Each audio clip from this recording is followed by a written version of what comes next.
On the afternoon of the 25th of April 2007, a 25-year-old police officer named Martin Arnold and his partner Michelle were sitting in their police cruiser. They were parked in the lot of a public park in a city called Heilbronn in Germany. It was their lunch break. Martin was eating a sandwich, casually looking out across the park. The space was mostly empty, which made sense. It was a weekday afternoon, and most people were at work or school. Heilbronn was a medium-sized city in southern Germany, and for the most part, it was a pretty safe place to live. The worst crimes they usually dealt with were things like break-ins or the occasional mugging. So, for Martin and his partner, it was a pretty quiet day. There wasn't a whole lot of action happening around them. But there was something that Martin, Michelle, and basically every other police officer in Germany were constantly aware of. For the past 14 years, a whole series of crimes had been happening all across the country. These crimes ranged from simple home invasions and robberies to at least 2 brutal murders. And according to the DNA evidence collected at each scene, they had all been committed by the same person. It was a single woman, and the press had given her a nickname. They called her the Woman with No Face. For over a decade, she had managed to evade capture. And so, in a way, every police officer in Germany was always on the lookout for her. She was the most elusive, most sought-after criminal in the entire country. But on this particular afternoon, as Martin sat in his cruiser on his lunch break, he wasn't really thinking about the possibility of capturing the Woman with No Face. He was just thinking about his sandwich. He was about to take another bite when he heard a sound that made him freeze. It was the sound of the back doors of his cruiser opening. He whipped his head around to look, and what he saw sent a jolt of adrenaline through him. There were 2 people standing there, one at each of the open back doors, and each of them was holding a gun. Before Martin or Michelle could even process what was happening, before they could reach for their own weapons or even shout, the 2 people raised their guns. They fired. And for Martin, everything went black. Within minutes, the quiet park was swarming with police. Officers from the Heilbronn Police Department descended on the scene, their sirens cutting through the afternoon calm. They found Michelle first. She was deceased, killed by a single gunshot wound to the head. Then they saw Martin. He had also been shot in the head, but incredibly, he was still alive. He was unconscious, but breathing. An ambulance was called immediately, and paramedics rushed him to the hospital while detectives began the painstaking work of taping off the crime scene and looking for any piece of evidence they could find. Some of the officers started canvassing the area, going from bench to bench, path to path, hoping to find a witness. But it was no use.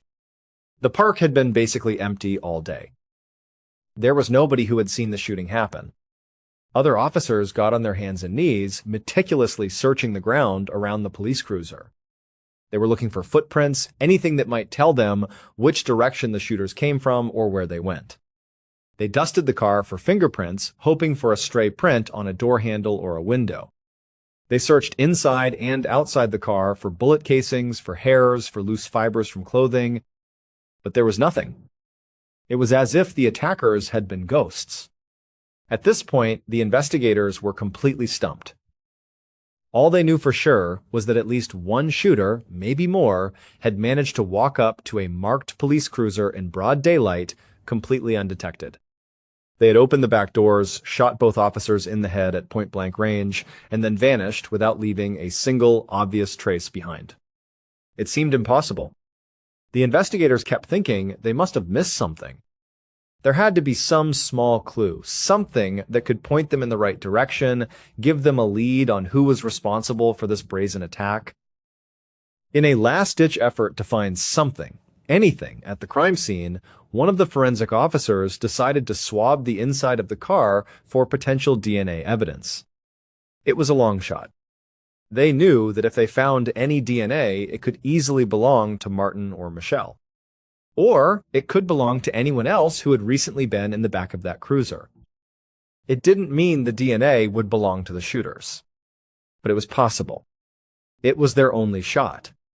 They wouldn't know if the sample was useful until the crime lab analyzed the swabs, and that process could take a very long time. But it was worth a try. And so they carefully packaged the swabs and sent them off for testing. While they waited for the DNA results to come back, the Heilbronn Police Department continued to work the case. They re-interviewed everyone who worked in or lived near the park. They checked traffic cameras. They followed up on every tiny tip that came in. But they kept coming up empty. Their only real potential witness was Martin himself, but he was still in a deep coma at the hospital, unable to tell them what he saw. Weeks turned into a month. The case was growing colder by the day. And then, finally, the police got the news they had been waiting for. The DNA results from the lab were in. And what those results revealed was so stunning that it sent the media into an absolute frenzy and instantly turned this local investigation into a national manhunt. Around this same time, in mid-2007, a 44-year-old German prosecutor named Gunther Horn was sitting in his office. He got a call from his boss, and his boss's voice was urgent. He said, "The woman without a face has struck again." This time in Heilbronn. Gunther's eyes went wide. He sat up straight in his chair and listened intently as his boss laid out the details. 2 police officers had been ambushed in their cruiser. One was dead, the other in a coma. And in the back seat of their car, forensics had found DNA. The DNA of the woman with no face. Gunther had always been fascinated by this particular case. The story of the woman without a face was legendary in German law enforcement circles. And so, he was beyond ecstatic when his boss asked if he, Gunther, would be willing to lead the investigation into this latest crime in Heilbronn. His new mission was not just to solve the shooting of the 2 officers, but to finally, once and for all, identify and capture this phantom killer. Gunther immediately said yes. He would do it. And he got to work right away. The first thing Gunther did was organize a special task force to investigate the woman without a face. The team was based in Heilbronn, but their scope was national. At Gunther's command, detectives on the team began a massive undertaking. They started reinvestigating all the old crimes from all over Germany that had been linked to this woman's DNA. They were looking for patterns, for overlooked evidence, for witnesses that might have been missed during the original investigations years ago. Through this exhaustive effort, the team started to build a rough profile of their suspect. They knew she was very likely a heroin user because police had once recovered a heroin needle with her DNA on it at a public park. They also knew she had extensive criminal contacts. Many of her crimes involved co-conspirators. But whenever police had managed to arrest and interrogate these co-conspirators, none of them would ever say a word about her. It was like they were terrified of her, loyal to her out of fear. There were a couple of other details that struck Gunther as being particularly odd. The first was the evidence itself.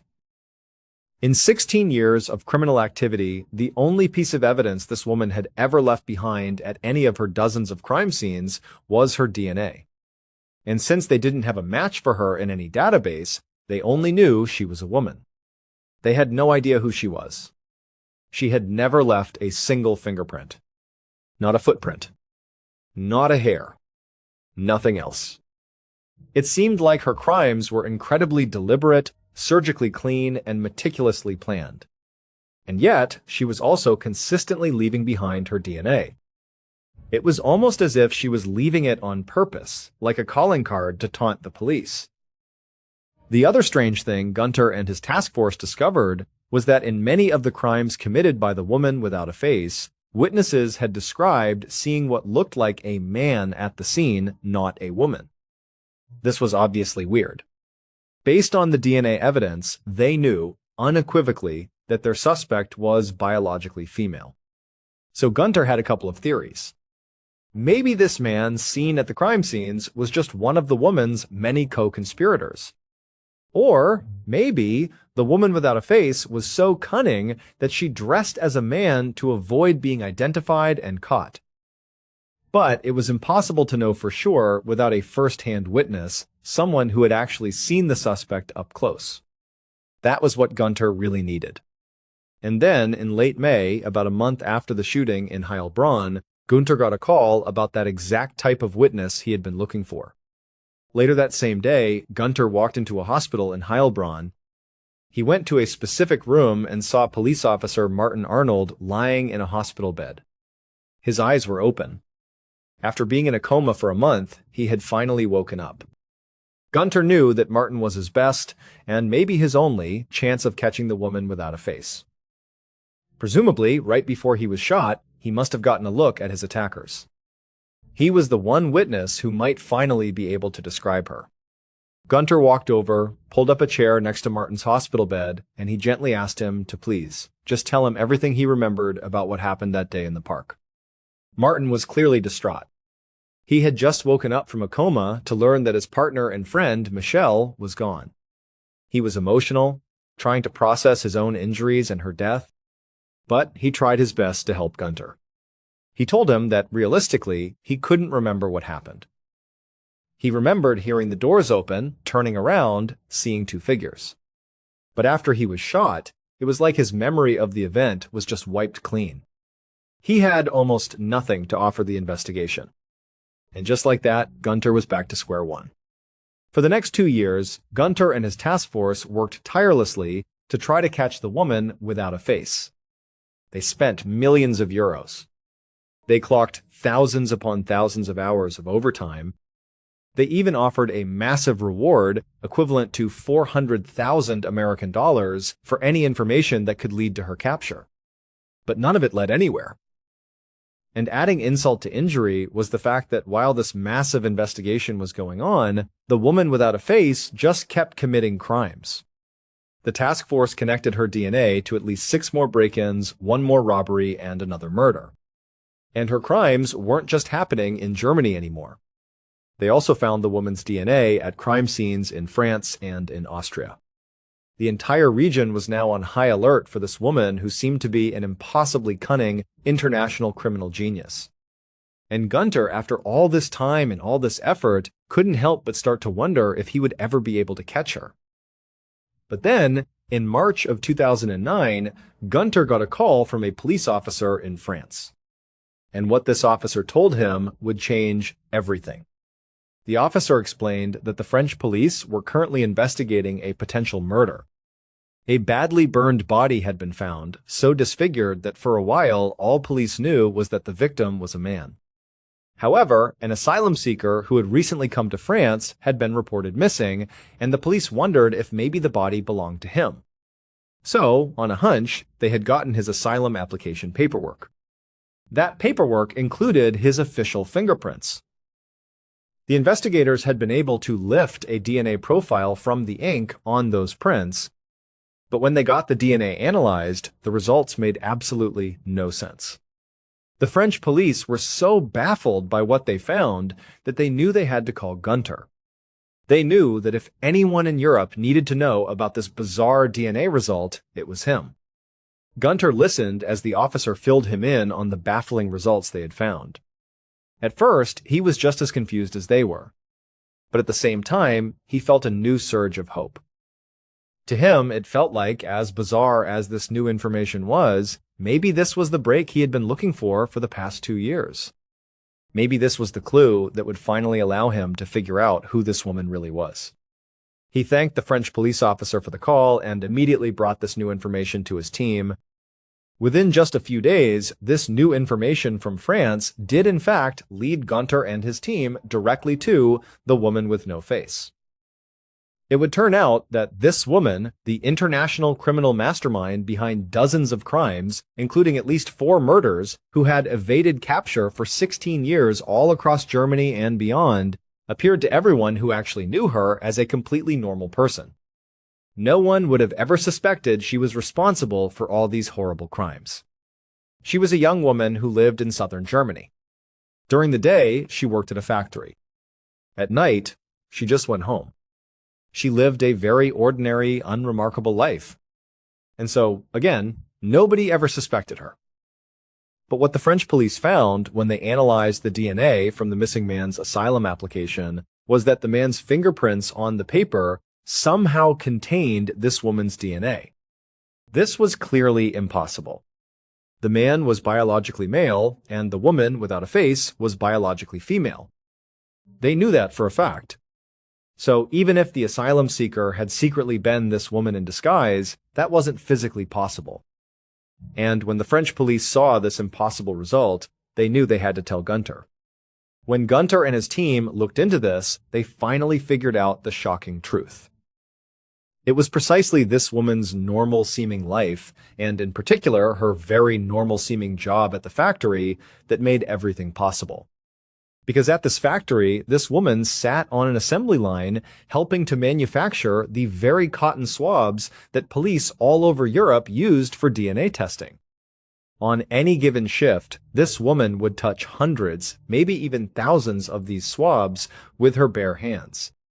And in doing so, she would accidentally leave microscopic traces of her own DNA behind on each one.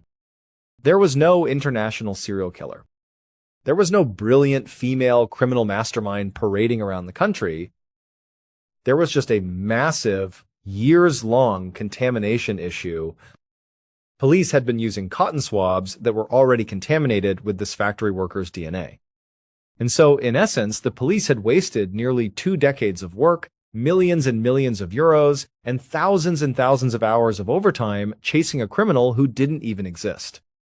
It was later determined that the police officer, Martin Arnold, and his partner Michelle were not attacked by some phantom killer. They were shot by 2 members of a neo-Nazi group. However, many of the other murders and serious crimes that had been attributed to the woman without a face over the years are still unsolved to this day, primarily because the police spent so long chasing the wrong suspect. Today, the case of the woman without a face is considered one of the biggest and most profound embarrassments in German police history. On the afternoon of the 2nd of May 1930, a middle-aged woman named Kim Soo-jin walked into her small farmhouse. She was in a village called Bongmyeon in what is now South Korea. She had spent the entire day working outside on her farm under the hot sun. All she wanted to do was get some water, sit down, and finally just rest for a moment. But before she could even do that, she heard a knock at her door. And even though she was exhausted, the sound of that knock actually energized her. She was almost certain that her 16-year-old son, Bak Chang-soo, had finally come home. Soo-jin and her son ran the farm together, just the 2 of them.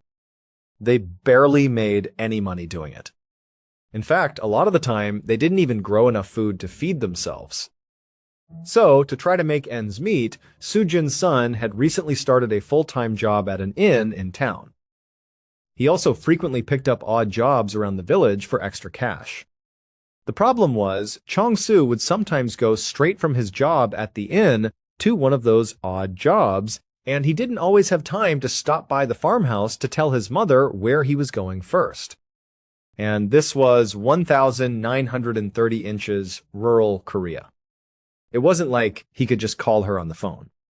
And so, this meant his mother was left to worry about him pretty frequently. And for the past 6 days, that is all Soo-jin had been doing. She had not seen or heard from her son at all.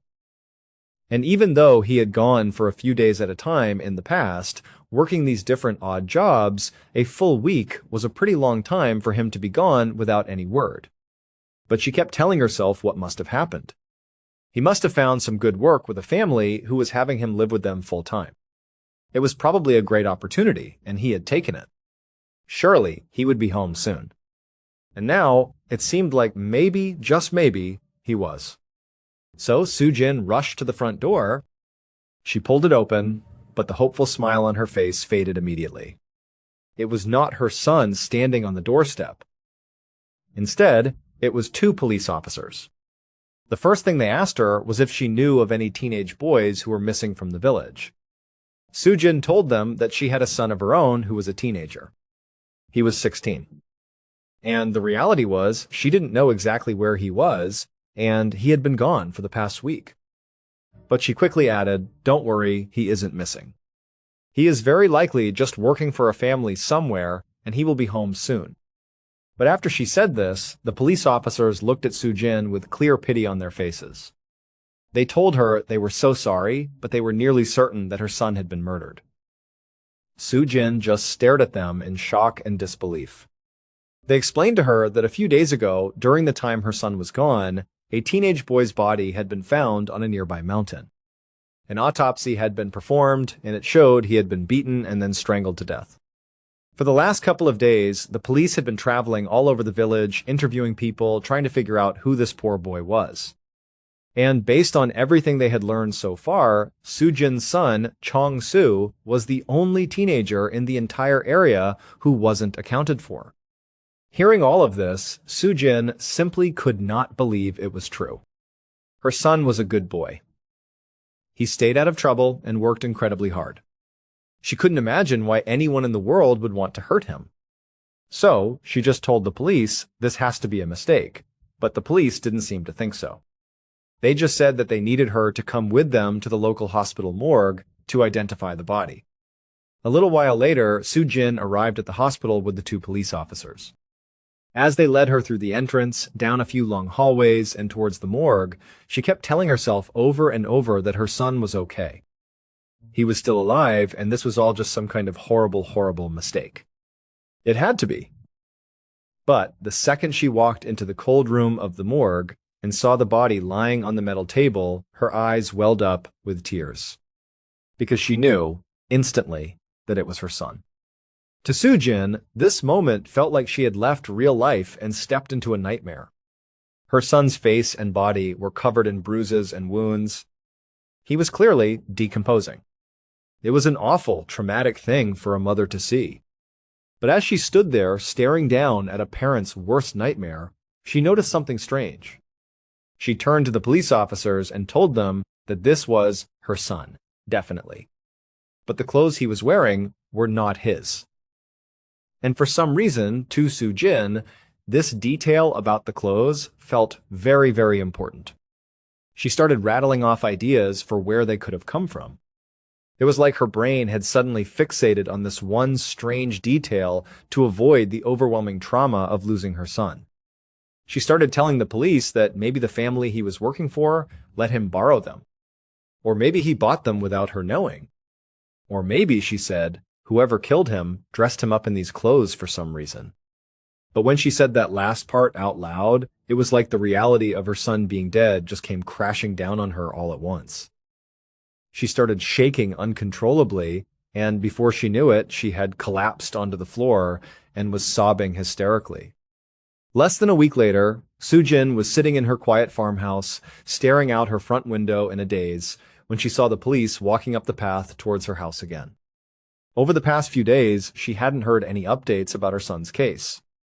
She had just been at the farmhouse, all alone, trying to make sense of his violent death. But now, seeing the officers, she went right outside to meet them. She asked them, "Do you have news for me?" about what happened to my son, and they told her that she would likely want to sit down to hear this. Soo-jin figured it couldn't possibly be worse than finding out your son has been murdered. So she said, "Okay, let's go inside."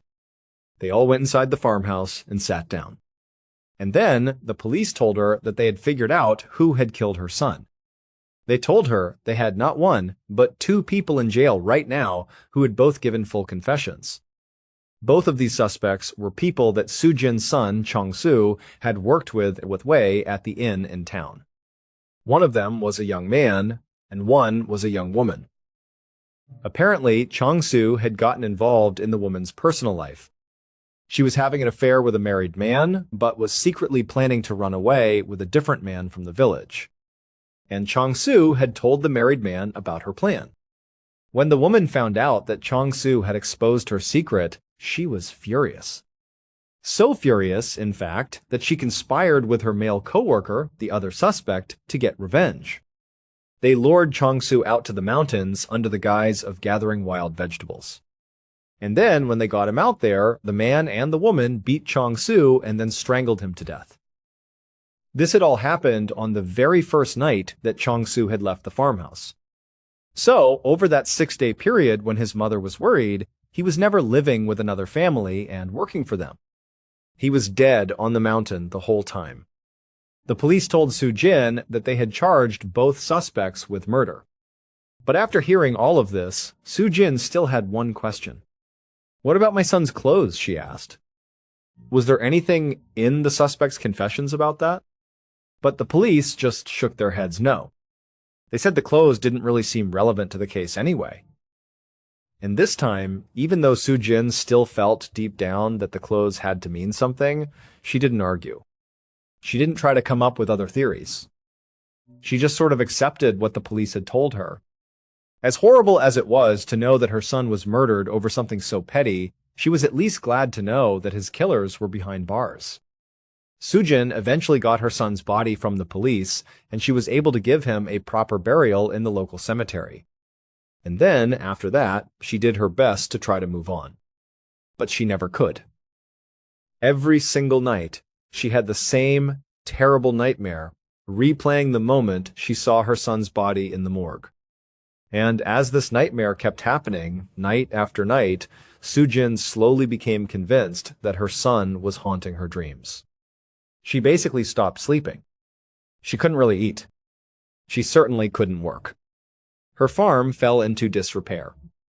She honestly began to think she was just going to wither away and die there unless something changed. She was overcome with grief and sadness, and she was also just plain scared. These dreams were terrifying. But then, on the night of the 18th of October, 1931, about 6 months after her son was killed, Soo-jin woke up from yet another nightmare. And when she opened her eyes, she saw a shadowy figure standing at the foot of her bed. She immediately realized that it was her son's ghost coming to visit her. But Soo-jin, she wasn't scared this time. She actually felt tears welling up in her eyes. And she just began speaking to the figure. She told the ghost, "I love you, but you have to move on. You have to rest in peace now. You have to." Soo-jin really didn't know what she expected to happen when she began speaking to the ghost. But what did happen was definitely not something she would have ever considered. Because suddenly, the ghost opened its mouth. And it spoke, and what the ghost said changed everything.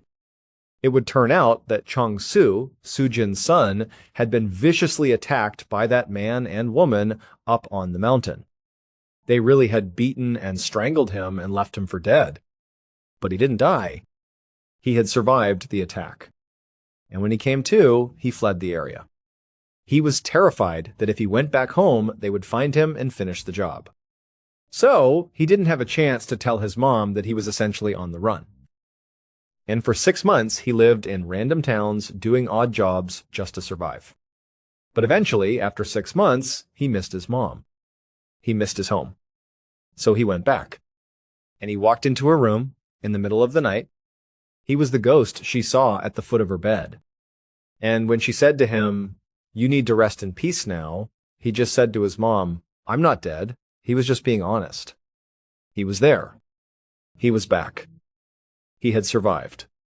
It would turn out the body that was found on the mountain was just some other teenage boy who, by the way, was never identified. He just happened to be in the same area where Chong-soo had been attacked. And so when word got out about this body being found on the mountain, the man and the woman who had attacked Chong-soo immediately thought, "That's him. That was us." And so they confessed to killing him because that is what they had tried to do. They just didn't succeed. It was some other boy's body. And when Soo-jin went to the morgue and saw this body, it was decomposing and badly bruised, and in her grief, it looked like her son. And so she misidentified him. She thought it was her son, but it really wasn't. Her intuition had fixated on his clothes, and she knew something was off. Well, she was right. It wasn't her son, and those were someone else's clothes. In the end, the man and woman who had attacked Chong-soo had their murder charges dropped because they didn't actually commit a murder. They were both ultimately released from jail after serving about a year in prison for the assault. As for the actual person who was found dead on the mountain, that poor boy was never identified. He was buried in an unmarked grave, and over the years, the location of that grave has been lost to time. And so, even though we have the ability today to test for DNA, we are not able to exhume his body because we don't know where he is. And so, it is very likely we will never know who that person was. Thank you so much for watching. Let me know what you thought of today's episode in the comments. And remember, we have a whole playlist of true crime episodes ready for you to binge right now. Until next time, see ya. On the morning of Sunday, the 17th of June, 2018, a 35-year-old man named Tristan Baudet woke up early. The first thing he did was grab his phone to check the weather forecast for Orange County, California. Orange County is a sprawling, beautiful suburb nestled between the massive cities of Los Angeles and San Diego. It was here that Tristan, his 36-year-old wife, Erica Wu, and their two little girls, who were just 2 and 4 years old, had built their life. And on this particular morning, which just so happened to be Father's Day, Tristan was hoping for good news. He had a plan. He wanted to take his whole family out for a perfect day at the beach to celebrate. He watched as the weather app loaded on his phone and a smile spread across his face. The forecast was for clear skies and sunshine all day. But honestly, even if the app had predicted rain and cold, Tristan probably would have tried to convince everyone to go to the beach anyway. For Tristan, being outdoors was his happy place. It didn't matter if it was hiking in the mountains, camping under the stars, or just tossing a frisbee in a park. If he was outside, he was content. This love for nature was something he had already passed down to his 2 young daughters. They were his little adventure sidekicks, always eager to explore the world with their dad. It made Tristan incredibly happy to see them falling in love with the same things he did. His wife, Erica, she enjoyed the outdoors too, but maybe not with the same level of passion as Tristan. But that was perfectly fine with him. Tristan was the kind of person who just went with the flow. He would make small adjustments to make sure she was comfortable. For instance, whenever they went camping, he was happy to rough it in a tent on the hard ground. But he would always pack a big, full-sized inflatable mattress just for Erica. And it wasn't just about the mattress. It was about his entire personality. Erica adored him for it. He was just so easygoing and accepting of people as they were. He never judged anyone. He was just at peace with the world. In fact, that exact quality was what first drew Erica to him all those years ago. They had met back in high school. Some mutual friends had set them up because Tristan needed a date for a school dance. Erica agreed to go with him, and the night of the dance was the first time she ever laid eyes on him. And he was quite a sight. Over the summer, he had shot up a few inches in height, but hadn't quite filled out yet, so he was tall and very lanky. And for this dance, he was completely overdressed in a full tuxedo, but he wasn't self-conscious about it at all. He was just genuinely excited to be there with a date. And all night long, Tristan owned that tuxedo, dancing with all his lanky, gangly glory as if it were the most natural thing in the world. He made it his mission to make sure Erica had a great time, and she absolutely did. After that night, the two of them were pretty much inseparable. Their lives took them on impressive paths. Erica went on to study at Stanford University and became a successful OBGYN doctor. Tristan became a brilliant and widely published scientist. He even held a patent related to vaccine delivery. On paper, his resume was unbelievable, stacked with achievements, but all that success never changed the core of who Tristan was. His colleagues at the lab, who all loved him, found it hilarious. Here was this genius chemist working on cutting-edge cancer treatments, a guy doing incredibly complex research, who was also this laid-back person who walked around the lab starting most of his sentences with the word dude. By early afternoon on that Father's Day, the Baudet family had made their way to a local beach. Erica settled into a beach chair with a book, while Tristan and the two little girls set up a sunshade right at the edge of the water. They started digging in the sand, building little castles. Every so often, Erica would look up from her book and watch them. She'd see them laughing as they dug. Then they'd suddenly abandon their project and run into the shallow surf, shrieking with delight as they tried to outrun these small, gentle waves that crashed around their ankles. At one point, Erica looked up and saw her daughters having the time of their lives, and then she saw Tristan look over at her. He flashed her this huge, happy grin. And in that one single moment, watching her family, Erica felt a sense of pure contentment wash over her. It was a feeling that didn't always come easily to her. Unlike Tristan, who could just relax and enjoy life as it came, Erica was a constant worrier. This anxiety traced all the way back to when she was just 8 years old. That was the year she lost her father. It was a deeply traumatic event that had devastated her family and cast a long shadow over her childhood. Ever since then, she had lived with a persistent, quiet fear that no matter how good things were, something terrible was always just around the corner, waiting to ruin it all. But sitting there on the beach, seeing that smile on her husband's face, and hearing the laughter of her children, that fear melted away. It was a perfect moment. So Erica put her book down, got up from her chair, and ran to join her family in the water. She had no way of knowing that her deepest fear was about to become a reality. 4 days later, on Thursday, June 21st, the atmosphere at their home was very different. Erica was trying to study for a huge medical exam she was scheduled to take the very next day. But with Tristan and their 2 energetic daughters at home, the house was loud and chaotic. It was impossible for her to focus. Tristan could see the stress on her face. He also knew that on top of the exam, they were only a week away from a massive life change. They were moving to San Francisco. They had already put a deposit down on a new house up there, closer to some of their family. It was a good move for them, but it added another huge layer of pressure. Looking at his wife, Tristan knew she needed a break. She needed some peace and quiet to study and prepare.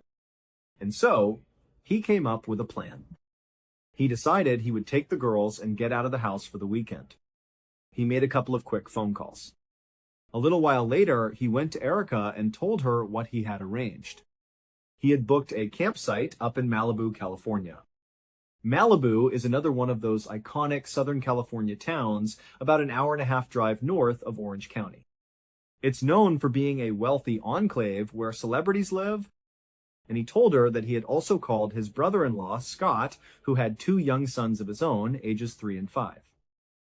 The plan was for all of them to go camping together for the weekend. Erica was incredibly grateful. She really did need the time and space to study. But at the same time, a familiar sense of worry started to creep in. Tristan often took the girls on little adventures, but he had never taken them camping overnight by himself without her there. Her first instinct was to object, to say it wasn't a good idea. But Tristan, who knew his wife so well, reassured her. He told her not to worry. He promised he would take great care of the kids. He explained that it was a very public, well-known campground with lots of other people around. He promised it was totally safe. Eventually, Erica was convinced. So Tristan started packing up the car. He loaded in all the camping gear, the kids' toys, and their little bikes. As he worked, the girls were buzzing with excitement about their big camping trip. But Erica couldn't shake a bad feeling.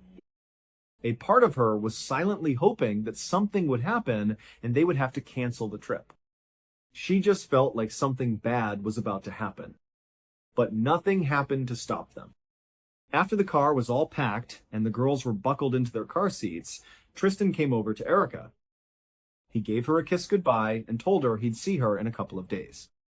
He wished her good luck on her test. And with that, he got into the driver's seat, backed out of the driveway, and headed up the road towards Malibu. Erica stood and watched until the car disappeared from sight. That night, Erica studied late into the evening before finally going to bed. The next morning, she woke up early. She was feeling anxious about the test, and she was still worried about Tristan and the girls. As she was getting ready for her day, she heard a loud, insistent knock on her front door. She glanced at the clock. It was only 6:45 inches the morning. It made no sense. No one should be knocking on her door at this hour. Maybe it was Tristan, but if it were him, he would have just used his key. Apprehensively, she walked to the front of the house and opened the door. The moment she saw who was standing on her porch, she knew. She knew something was terribly, terribly wrong. Erica would later look back on that moment opening the door. And even though it was irrational, she would sometimes think to herself, what if I had just never opened the door? Would this nightmare still have happened? But she did open the door, and standing there was her sister-in-law, Priscilla. Priscilla lived an hour and a half away and was completely unannounced. Her face was frantic and tear-streaked. And then Priscilla gave Erica the most heartbreaking news a person could ever receive. The words were so shocking, so world-shattering, that Erica's mind literally could not process them. She kept thinking, this can't be true. There has to be a mistake. But there was no mistake. Erica would not be taking her medical exam that day. Instead, she got into the car with Priscilla, and they began the long, silent drive to Malibu. The day before, Tristan and his two little girls had arrived at the entrance to Malibu Creek State Park. When you think of Malibu, you probably picture mansions on the beach. But just inland from the coast, the landscape changes dramatically. It becomes rugged and wild, full of deep canyons and dense forests. And nestled right in the middle of all this wilderness is the state park. Tristan and his brother-in-law Scott pulled up to the gate, checked in with the park rangers, and were given directions to their campsites. They had reserved 2 spots right next to each other. A campsite in a place like this is usually just a simple, square plot of dirt, maybe with a fire pit.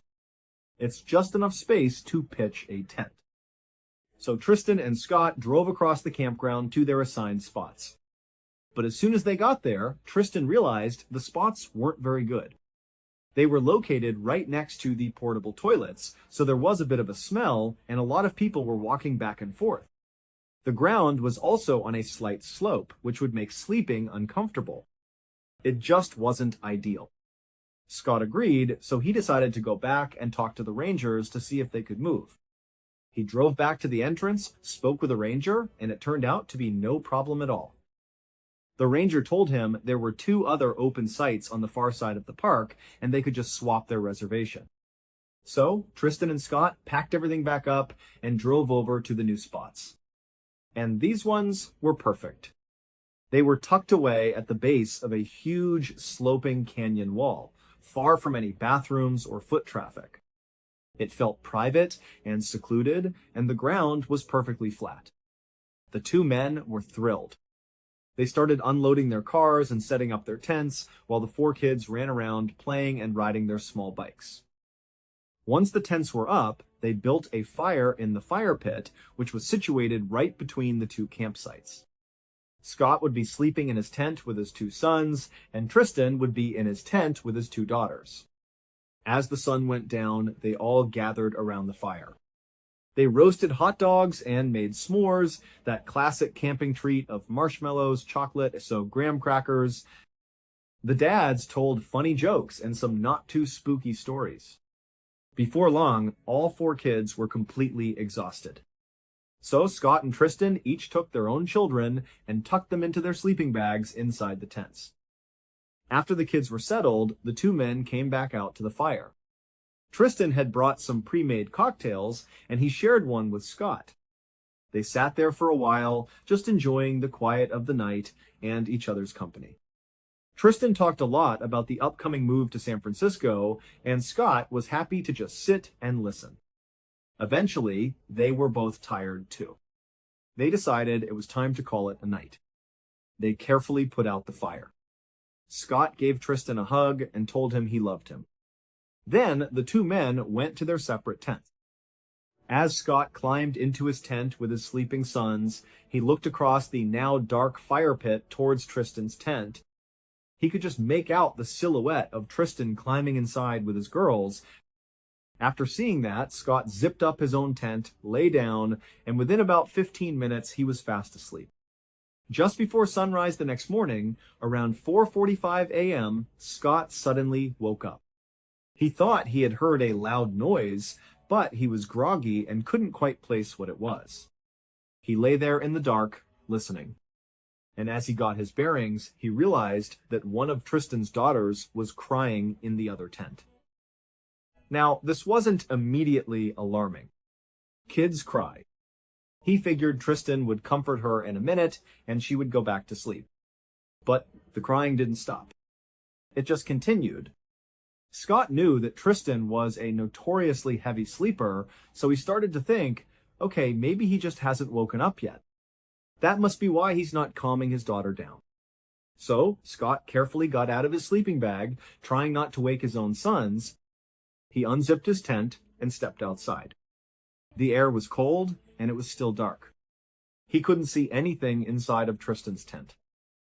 He walked over to it, and by the time he got there, he could hear Tristan's daughter still crying, clear as day. Scott called out in a loud whisper, "Hey, Tristan. Tristan, wake up!" But there was no response. Nothing. With the little girl still crying just on the other side of the thin nylon wall, Scott decided he had to look inside. He walked around to the front of the tent, found the zipper, and pulled it open.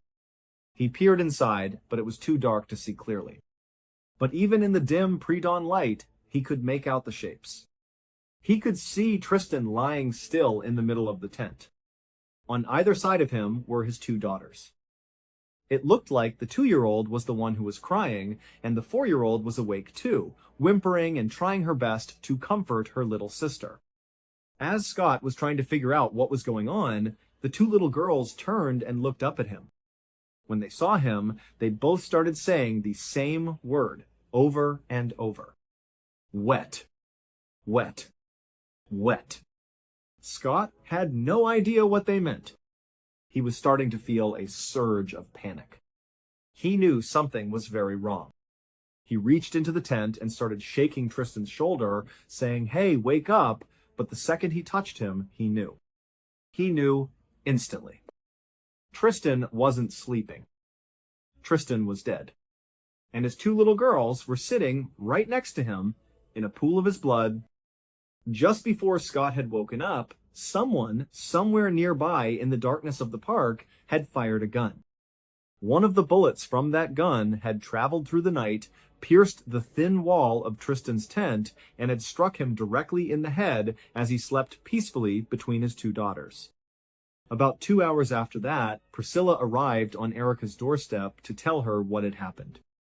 To tell her that her husband was gone and that her two little girls were now going to grow up without a father, just like she did. The news didn't just break Erica's heart, it completely shattered her world. A 42-year-old man named Anthony Rauda was eventually arrested and charged with Tristan's murder. Rauda had a long and violent criminal history, and at the time of the shooting, he was living illegally off the grid deep in the canyons of that very same park. When police finally caught up to him, he was in possession of a rifle. And ballistics tests later confirmed that it was the same rifle that had fired the bullet that killed Tristan. His trial has been a long and difficult process. It's been repeatedly delayed because Rauda keeps firing his defense attorneys. Although he insists that he is innocent, his behavior in court has done nothing to help his case. He has been so violent and erratic during his court appearances that he has to be strapped into a special chair by his wrists and legs. They even have to put a device called a spit hood over his head to stop him from spitting at or biting people. Assuming that he was the shooter, which the evidence strongly suggests he was, the motive appears to be completely random. It's believed he didn't know Tristan at all. He just, for whatever reason, fired his gun that night. Maybe he was firing recklessly into the darkness, or maybe he intentionally aimed at the tent. We don't know for sure. But either way, one of his bullets found its target, and Tristan Beaudet was killed simply because he was in the wrong place at the wrong time. And if the story wasn't already tragic enough, one more detail emerged that made it even more distressing. Tristan's death was not the first shooting to happen in or around Malibu Creek State Park. In the year leading up to his murder, there had been an astounding 6 other shootings in the immediate area. And 2 of those shootings happened inside the very same campground where Tristan was killed. None of those other shootings had been fatal, but in all 6 cases, the person or people responsible were never caught. And it seemed the local police hadn't put much effort into investigating them. It wasn't until a father was killed in his tent next to his children that the stories of all these other unsolved shootings finally came to light. People started looking at a map and connecting the dots. They realized there was a pattern. There was a rogue shooter who had been active in that exact area for a year, and the public had never been warned. The campground was never closed. No one was told that there was a potential danger lurking in the wilderness there. And the big question everyone had was, why? We may get answers to those questions during Anthony Rauda's trial, where he's being charged not only with Tristan's murder, but for all those other shootings as well. In the meantime, Erica has filed a $90 million lawsuit against several government agencies. Her lawsuit argues that her husband had no idea about the threat that existed in that park. If the authorities had just put up a single sign, a single warning to the public, Tristan, being the protective father he was, would have never ever taken his children there. And he would still be alive today. That lawsuit is still ongoing. Thank you so much for watching. Let me know what you thought of today's episode in the comments. And remember, we have a whole playlist of true crime episodes ready for you to binge right now. Until next time. See ya. Think about the physical spaces you occupy throughout your everyday life. We move through our world with a deep sense of comfort and routine, never expecting that the ground we walk on, the homes we live in, or the natural places we visit could suddenly turn against us. We trust our surroundings. We believe that if we are familiar with a path, a room, or a landscape, we are safe. But the reality is that danger can hide in the most mundane places, waiting for a single misstep or a brief moment of distraction. Today, we are going to look at 3 incredible and tragic stories of people who stepped into places they were never supposed to be, leading to unexpected and devastating outcomes. Our first story takes us to a small, quiet village in central India, surrounded by dusty fields and narrow dirt roads. It was late on the night of Friday, the 18th of September 2015. A 45-year-old man named Later Barman was walking down a road. He was not walking in a straight line. In fact, he was stumbling. Later was extremely drunk. Earlier that evening, Later and his wife had gone to a local festival, a fair in their area. They had spent hours walking around, enjoying the music, the colorful stalls, the food, and especially the drinks. They had a lot to drink. Later was known in the village as a friendly, hard-working man, but he was also someone who loved to drink, and sometimes he did not know when to stop. As the night went on, his wife started to feel tired. She decided she wanted to go visit her parents who lived in a neighboring village. She suggested they head out together, but Later was not ready to go home. He was in a great mood, and he wanted to keep the fun rolling. So, his wife decided to leave for her parents' house, thinking Later would head home shortly after. Later, however, stayed behind. He walked over to a local liquor store and bought even more alcohol. He sat there and drank until he was heavily intoxicated. By the time he finally decided to walk home, it was late at night, and he could barely keep his balance. He began the long, slow stumble back to his house. But the problem was, this village did not have streetlights. When the sun went down, the streets became completely black. Later could only see maybe a foot or two in front of him. But Later had lived in this village for his entire life. He had walked this exact road hundreds of times in the dark, so he felt confident he could find his way back. He staggered along, guided mostly by muscle memory and the faint silhouette of trees against the night sky. He was focusing hard on his balance, his head spinning from all the alcohol he had consumed. He did not even notice how cold the night air was becoming. As he walked, he started to notice some unusual things. He could hear people talking in the distance. He heard the deep rumbling of engines and saw faint lights flickering through the darkness. It seemed like there was a lot of activity on the road, which was strange for that time of night. But because he was so drunk, Later did not think to stop and investigate. He assumed it was just people hanging out or some cars driving by. He kept pushing forward, trying to keep his footing on the uneven dirt road. And then, suddenly, everything changed. Later took a step forward, expecting his foot to hit the solid ground. But there was nothing there. He stepped directly into empty air. Before he could react, he fell face first into a deep, dark hole. The impact was violent. He hit the bottom hard, his head smashing against the ground, and he was instantly knocked unconscious.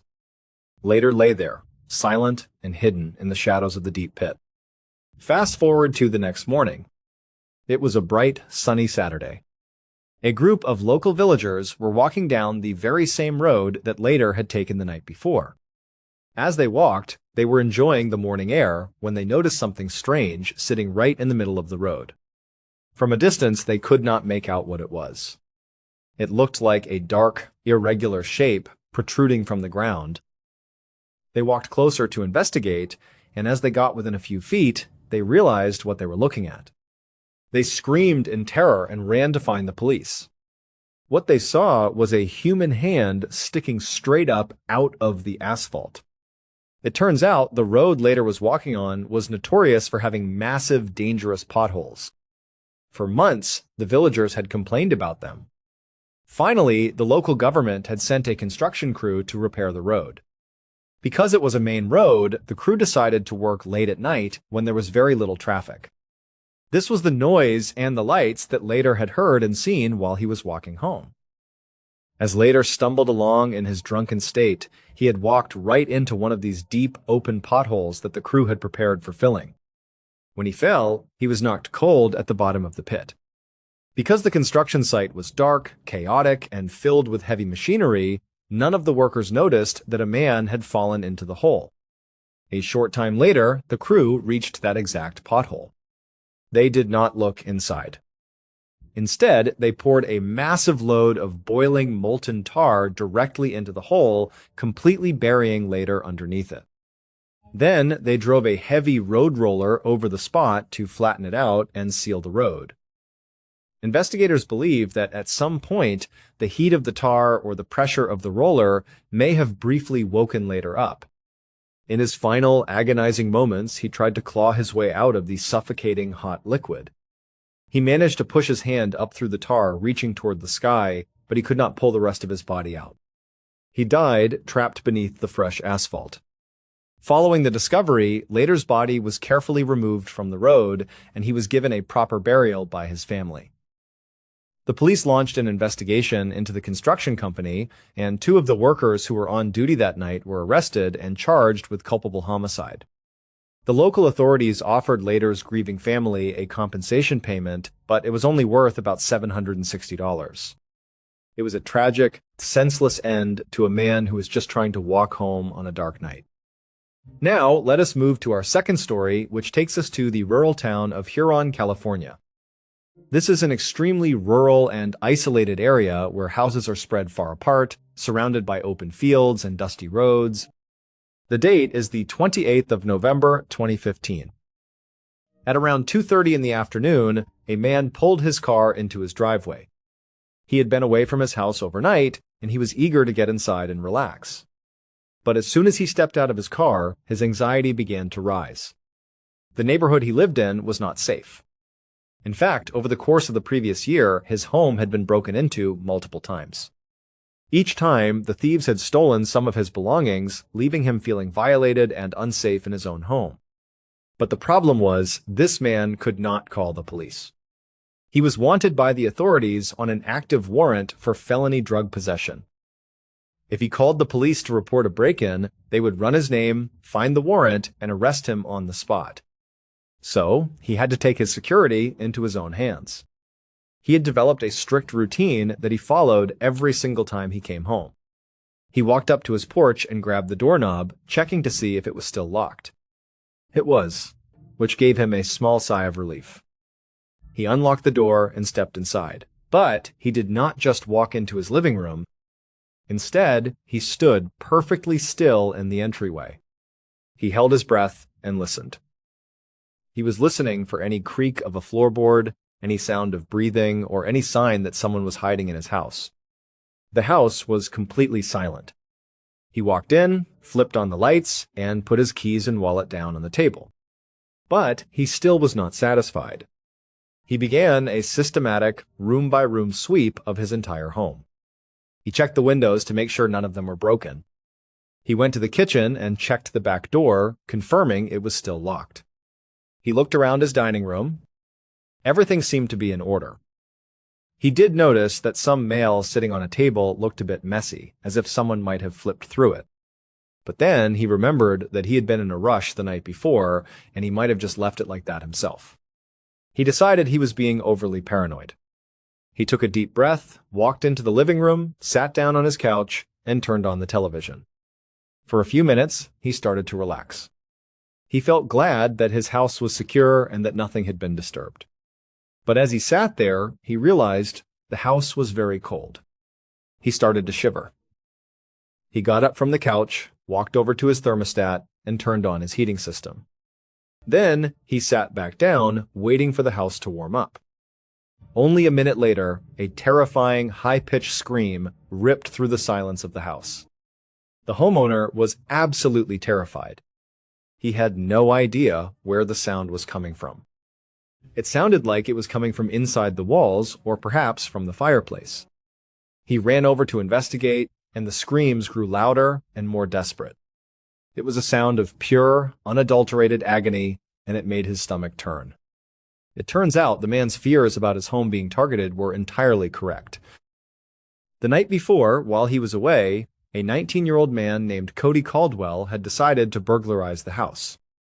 But instead of trying to force open a window or a door, Cody had climbed onto the roof. He had spotted the chimney and decided he could slide down it to gain access to the house. Cody thought this was a brilliant plan, but he had made a fatal mistake. Chimneys are not wide, straight chutes. They often narrow significantly near the bottom. As Cody slid down, he got completely wedged about halfway down the chimney. He could not move up, and he could not move down. His arms were pinned tightly to his sides, and the rough brick walls scraped against his skin. Every time he tried to wriggle free, he only slid deeper and tighter into the narrow brick passage. He was trapped in the pitch-black, suffocating space for hours. When the homeowner returned the next afternoon and performed his security sweep, Cody was still alive and trapped inside the chimney. But Cody had remained completely silent.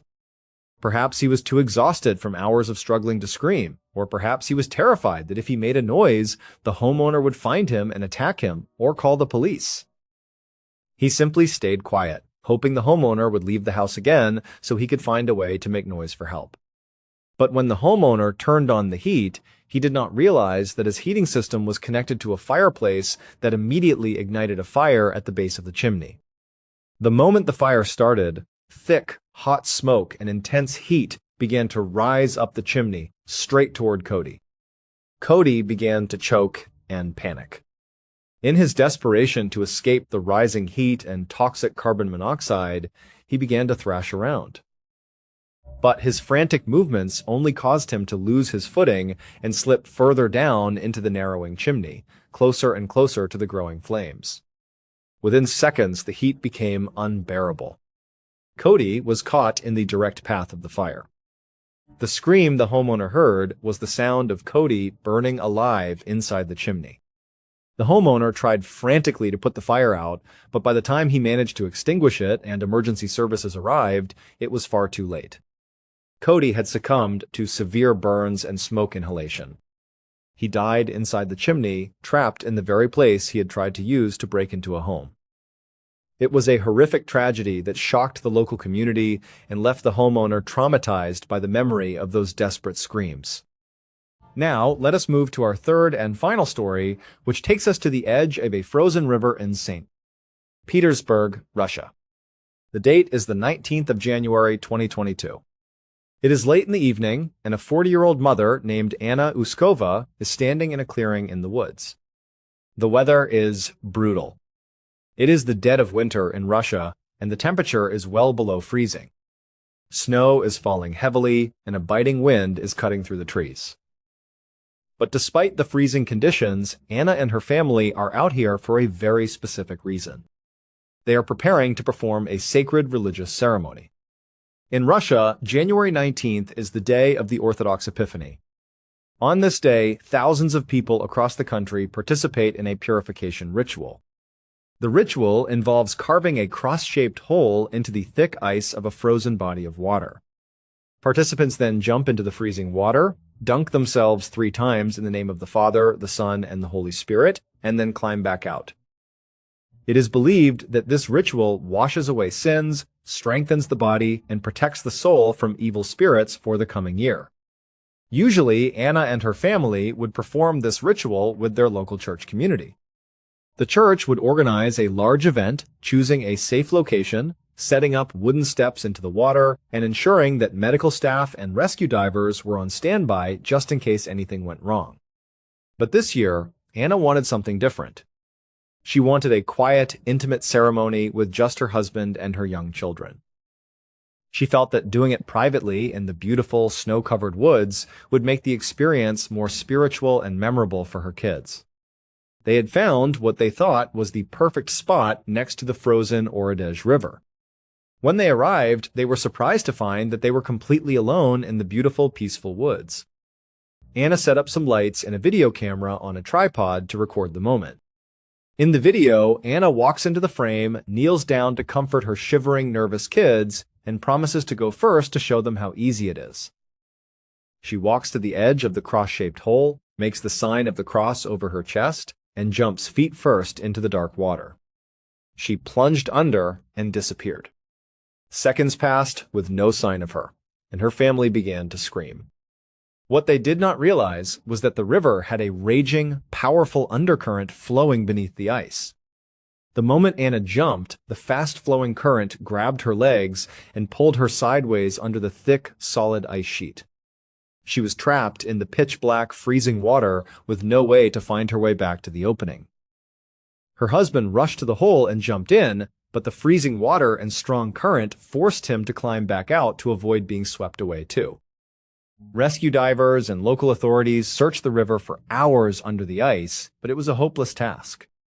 Anna's body has never been recovered. The video of her final moments remains a chilling reminder of how quickly a beautiful family tradition can turn into a tragedy when basic safety is ignored. These 3 stories show us that danger is not always where we expect it to be. Sometimes it is hidden beneath a familiar road, inside the walls of our own homes, or beneath the beautiful, serene ice of a quiet river. It is a sobering reminder that our world is full of hidden hazards, and a single decision to step into an unfamiliar or unsafe place can change everything in an instant. On the afternoon of the 6th of May, 2008, a 54-year-old man named Ricky Williams stood on a riverbank in Western Virginia. He was casting his fishing line out into the calm waters of a place called Dismal Creek. Ricky was really hoping to catch some trout. He'd been out here for a good 30 minutes already, but so far, he hadn't gotten a single bite. Now, on a normal day, Ricky wouldn't have minded. He was the kind of guy who could fish for hours and just enjoy the peace and quiet.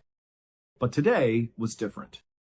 Today, he and his dog, who was sitting right beside him, were seriously hungry. They'd been camping out in these woods for several weeks, and their food supply had finally dwindled down to almost nothing. So, if Ricky didn't catch any fish today, there was a very real chance neither he nor his dog would eat.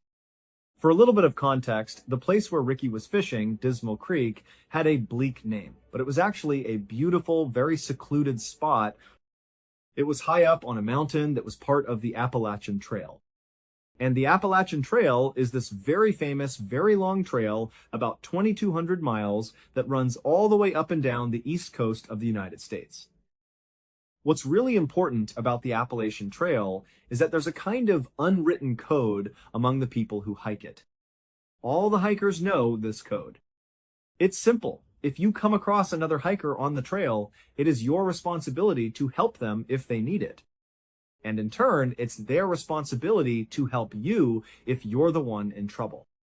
It's like this built-in community of people who are always looking out for one another. And so, Ricky was very aware of this code. As he stood there, casting his line again and again with no luck, he was secretly hoping that a hiker, or maybe a group of them, would wander by. Maybe they'd see him, come down to the creek, find out he needed food, and just offer him some of theirs. But another half an hour went by. No hikers appeared. And still, Ricky could not catch a single fish. Then, all of a sudden, Ricky's dog started to whine. It began shifting around, almost like it could sense a predator was nearby. As Ricky was trying to calm his dog down, he heard a voice coming from the woods right behind him. Someone was definitely moving towards him. When Ricky heard this voice, he felt two things at once. On one hand, he was excited. Maybe this was finally a hiker who could give him some food. But on the other hand, Ricky couldn't shake this feeling of deep unease. You have to understand, Ricky was an older guy. He was kind of frail. And over the past few weeks, as his food had run out, he had gotten skinnier and skinnier. He really didn't pose a threat to anyone. He was just this weak, older man. Now, generally speaking, the Appalachian Trail was a very safe place. But over the last few decades, there had been several murders that took place right on the trail. And in fact, one of those killings had happened less than 2 miles away from the very spot where Ricky was fishing with his dog. In that double homicide, a very well-known killer named Randall Lee Smith had stabbed and shot 2 hikers to death. So, while Ricky was desperate for help from a fellow hiker, he couldn't help but feel a little apprehensive. Again, Ricky was a small, frail guy, and he knew all about these murders. He knew he was extremely close to one of the murder sites. And so, Ricky was totally on edge as he listened to this male voice getting closer and closer. Finally, a man in his early 30s stepped out from the tree line. He looked over and saw Ricky. For a second, the two men just stared at each other. But then, this guy just grinned at Ricky and said, "Hey, how you doing?" And in that instant, Ricky felt a wave of relief. He could tell just by looking at this guy that he probably wasn't a threat.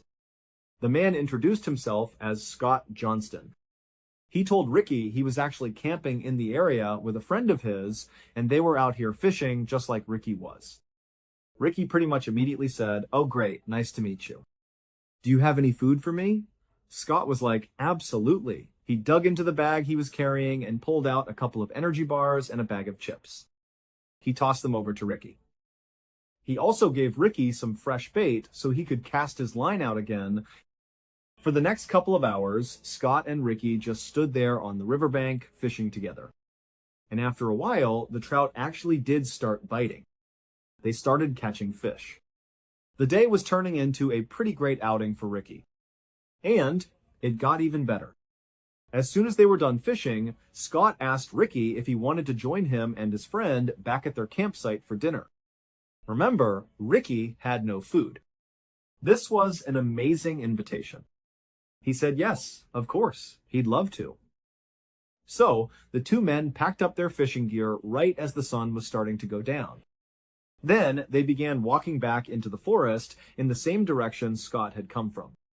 As they were walking, Scott's fishing pole got tangled up on a low-hanging branch. He was really struggling to get it free from the tree. Finally, he just told Ricky to go on ahead. He said, "My campsite is right up there. It's a straight shot.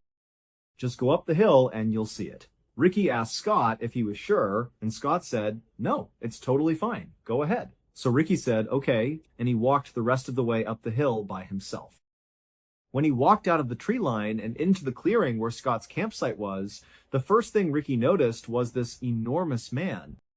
He looked like he was twice the size of Scott, which made him about 4 times the size of Ricky. He was kind of hunched over the campfire. This huge man, who Ricky assumed was Scott's friend, heard him walk into the clearing. You have to remember, it was getting dark, and they were kind of in the middle of nowhere. So this guy, he whipped his head around and saw this strange man just standing there at the edge of his camp. Scott was nowhere to be found.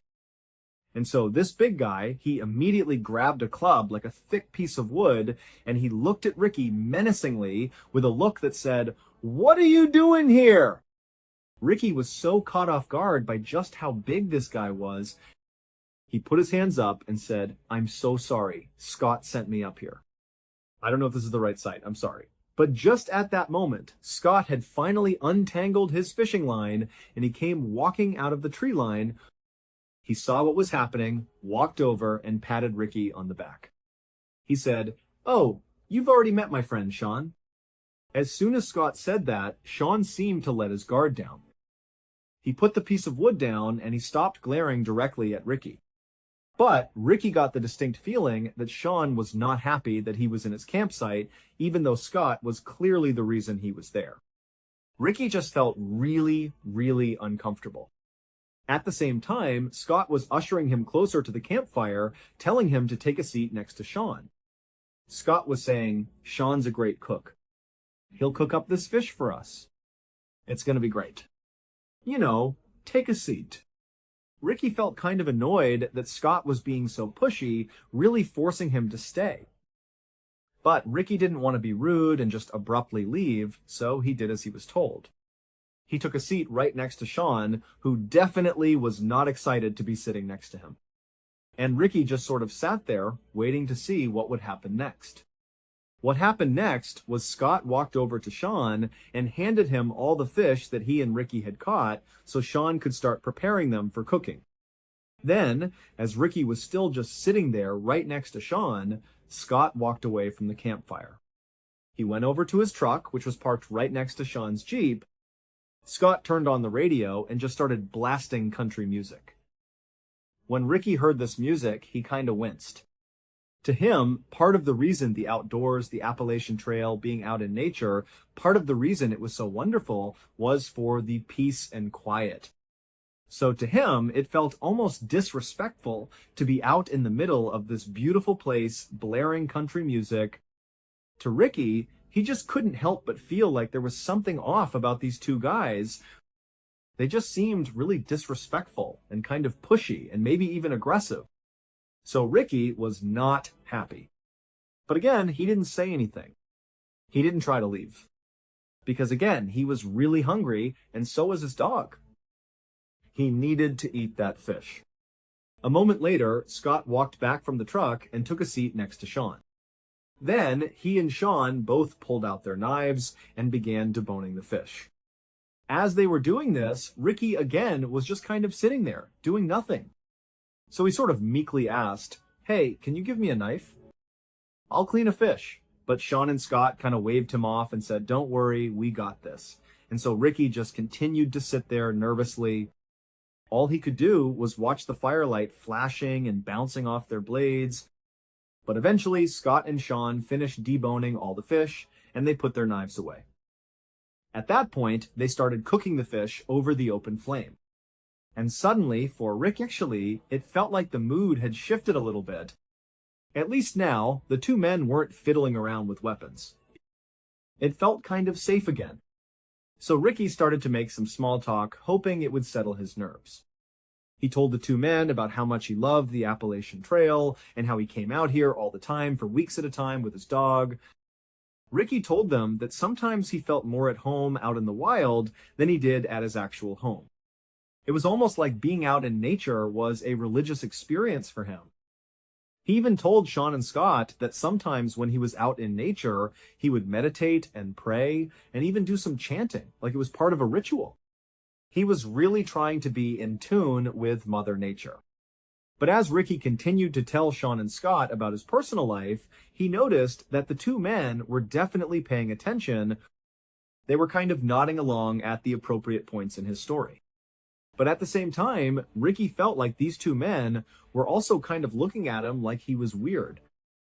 As if they weren't prepared to say it out loud, but after hearing all these things about his life, they were thinking, what's going on with this guy? And so Ricky suddenly felt really embarrassed about being so open with these two guys who once again just seemed like they didn't quite like him or even really want him there. But luckily, right at that moment, the fish was done. And so the men just sat there in silence and wolfed down the food. By the time they finished, it was about 8 o'clock at night. It was very dark outside. And Ricky, at this point, was just ready to go. He still felt so uneasy there.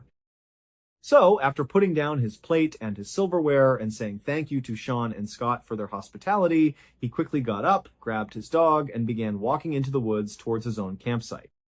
But after Ricky and his dog had walked maybe 10 or 15 feet away from the campsite, two things happened in very rapid succession.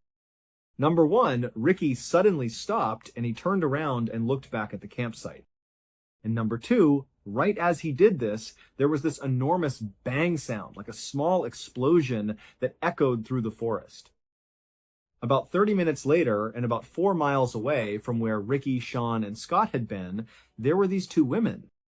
They were in their house eating dinner when they heard a sudden, frantic knocking on their front door. Now, these women lived in a very isolated part of the country, so they were very concerned. One of them rushed over to the phone just to be ready to call the police, while the other one very carefully made her way towards the front of the house. She kind of peered out the window, but she couldn't see anything outside. It was too dark. And so she went to her door, which was still getting pounded on by whoever was out there. The woman, she unlocked the door, and she opened it just a crack, and what she saw nearly made her faint. There was a man standing on her porch who was absolutely covered in blood. It was as if he had been fully submerged in a tank of blood. I mean, he was all red. The man had his hand pressed over his neck, and the woman who opened the door, she looked at him and she saw that there was this rhythmic pulsing of blood pumping out from his neck in time with his heart. This man was clearly bleeding to death, and so the woman, she screamed for the other woman to please call 911. She yelled, "We have someone who's dying here." And so the other woman started calling 911. Then the man on the porch just said, "Please help me." And then he said something about Dismal Creek, and then he collapsed. This was so shocking for the woman who had opened the door that she just stood there staring, having no idea what to do. But then she happened to look up, and she noticed there was a Jeep that was idling out on the road in front of her house. She hadn't even registered it until now. So either this guy got dropped off, or he had driven that Jeep. But before she could even begin to understand what had just happened, an ambulance and a whole bunch of police cars came screaming up and parked in front of her house. The medics got out, they rushed up, and they grabbed the bleeding man, they put him in the ambulance, and they rushed him off. Meanwhile, not far from the house, police officers were speeding towards Dismal Creek. Because when the women called 911, they said, this guy who showed up on the porch bleeding said something about Dismal Creek, but they had no idea what it was about. And so, instead of trying to wait and figure out what was even going on, the police had basically said, let's just go to Dismal Creek and look around. Let's see if we can figure out why someone would leave that area and show up at this house covered in blood. But as the police were making their way up this winding mountain road, they saw a truck bombing down the road, coming straight at them. The truck, it initially hit its brakes and did kind of attempt to get out of the way of the police cars. But after this truck had basically come to a stop, the driver of the truck just hit the gas all over again. And they veered wildly off the side of the road into an embankment. The truck crashed and flipped several times and then came to a stop. The police officers who had veered to the side of the road to avoid getting hit by this truck, they just watched this happen. And they couldn't understand why the driver had gunned it again after stopping and then seemingly intentionally drove off the road. It almost seemed like the driver was trying to crash. And so the police, they got out of their cars and they approached the wrecked truck with their guns drawn. But when they looked into the vehicle, they saw there was a single occupant, the driver. And he was still somehow alive. So the police got him out of the vehicle and they called an ambulance. But they actually sent an officer with the ambulance to escort them because the police were actually pretty suspicious of this truck driver. Remember, they were going up that road to get to Dismal Creek to see what had happened there that would lead to another man showing up on somebody's doorstep in the middle of the night covered in blood. And now they have this truck driver who looks like he's speeding away from Dismal Creek, who crashes his truck. I mean, there was no clear connection between the truck crash and the bloody guy, but the police were suspicious that they had to be connected. So they sent the officer to the hospital as well. About 30 minutes after the truck crash, the police left the scene and continued the rest of the way up the road to Dismal Creek. Once they got up there, the police fanned out all across the area and just began looking for anything. Just any clue that might explain what the heck happened here, if anything had happened at Dismal Creek at all. And pretty quickly, the police actually did find something unique. In the middle of the Dismal Creek area, they found a campsite. But it was not the campsite where Sean and Scott were staying, where Ricky had gone and shared dinner with them. This was a different campsite. And not long after searching this other campsite, police concluded that whoever was staying here did not seem like they were mentally well. This seemed like a mentally unstable and potentially dangerous person lived here. The campsite itself was really simple. It was just a tent and a campfire. But when the police lifted up the flap and looked inside the tent, they found a collection of 30 knives, along with a police scanner that basically picked up police radio chatter in the area. So you could listen to a scanner and basically know what the police were doing in your area. There were also all these weird piles of clothing. Some were for kids, some were for adults, some were for men, some were for women. There were piles of eyeglasses. And there were 8 pairs of women's underwear. And then also, there was a map of the Appalachian Trail inside of this tent. All over this map, along the trail, were all these spots that were circled. But there was no information about what these circles meant. However, one of the places that was circled was Dismal Creek. And then next to the map was a radio. And inside the radio was a cassette. And so the police just hit play. And immediately, what they heard totally creeped them out. Because the tape sounded like some kind of satanic ritual. It was basically this one man's voice just kind of howling and chanting over and over again. But by far, the most shocking thing that was found inside of that tent was a single piece of paper. And this piece of paper was a birth certificate. And the name on the birth certificate was a name that basically all police in this area knew. And in fact, anybody living in or around the Appalachian Trail would definitely know this name. The identity of this person, the name on the birth certificate, was the key to putting together all these seemingly disconnected events that had happened on this night. From the explosion when Ricky walked away from the fire, to the bloody man at the house, to the truck crash. They were all connected through this single person. A few hours earlier, after Ricky had gotten up and walked away from Sean and Scott's campsite, and then after barely making it onto the trail, he had turned around and there was that loud explosion.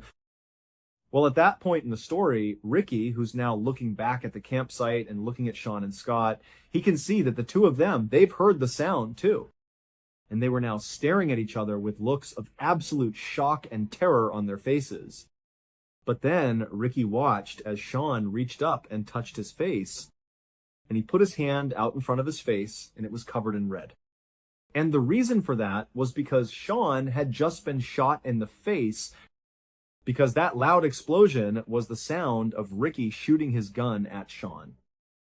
And as Sean and Scott stood there staring at each other in absolute disbelief, Ricky, who's still in the tree line, ran towards the fire and just kept on shooting.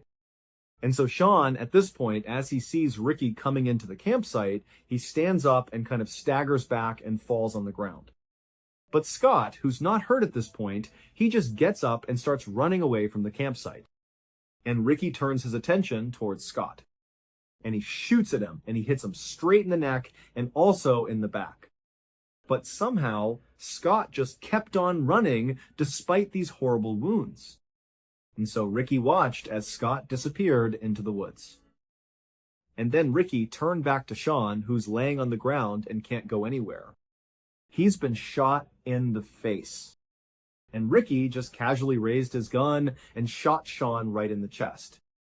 But amazingly, Sean, after getting shot this second time, it created what must have been the most extreme adrenaline rush ever, because he jumped up to his feet and right in front of his attacker, he just turned and sprinted to his Jeep.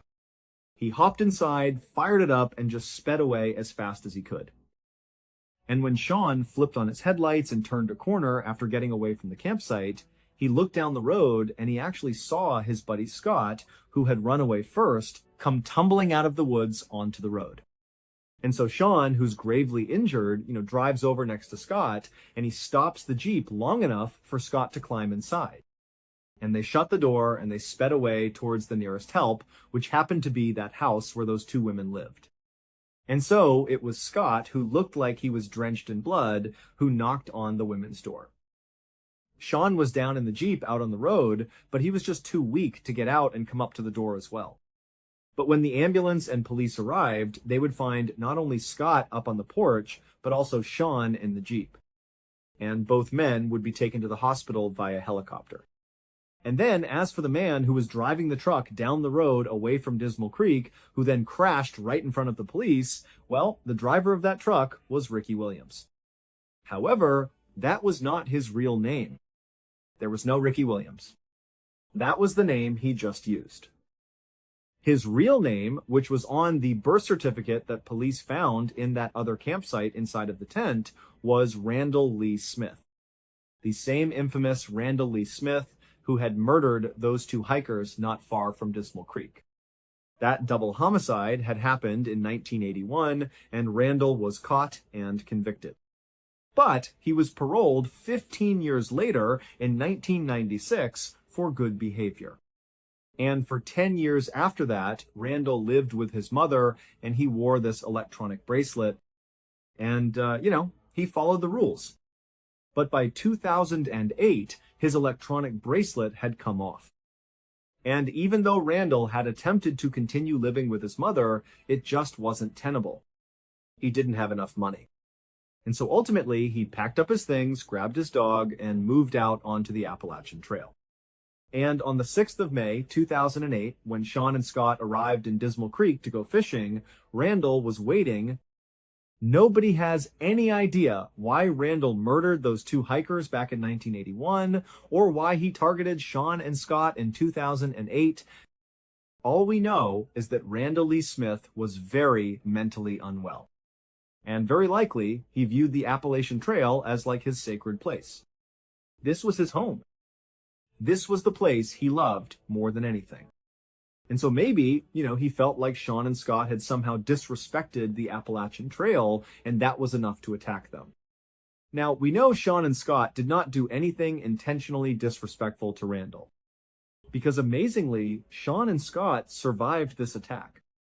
And they would say that when they saw Randall, they just felt bad for him. They thought he was like this alcoholic drifter who didn't have a home of his own. And so he was just living out in the woods on the Appalachian Trail. And so they didn't judge him. Instead, they really did just want to give him some food and spend some time with him and make him feel human again. That was it. And because Randall appeared to be this kind of small, older man, Sean and Scott, who were, very big and imposing, they didn't feel threatened by this guy. As for that bizarre other campsite that police found up around Dismal Creek, the one that contained all those knives and the birth certificate, well, obviously that was Randall's campsite. And that weird cassette tape that they listened to that sounded like a satanic ritual, that was Randall going through his meditations and chants that he would do when he was out in the middle of nowhere. It was like his way of respecting Mother Nature and the Appalachian Trail. And then all those items that were found inside of his tent, the different clothes and the eyeglasses and the women's underwear, it's believed those could be Randall's other victims.